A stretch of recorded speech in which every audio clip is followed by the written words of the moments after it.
medij. In dan sem se spomnila, da pravzaprav sploh ni kratkega in jedrnatega odgovora, kaj medijstvo sploh je. Medijstvo je stik s pokojnimi, pogovor z njimi, je proces, v katerem se zgodi mnogo zdravljenja. Zdravljenje naših čustvenih bolečin in ran, ki smo jih doživeli, pridobili ob odhodu naših dragih. Zakaj pravzaprav je to dobro za nas?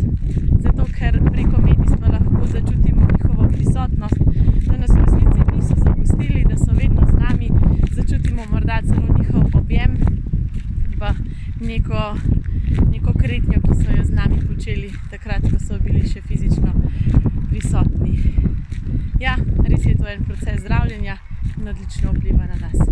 Za vsa dodatna vprašanja sem na voljo. Lep dan!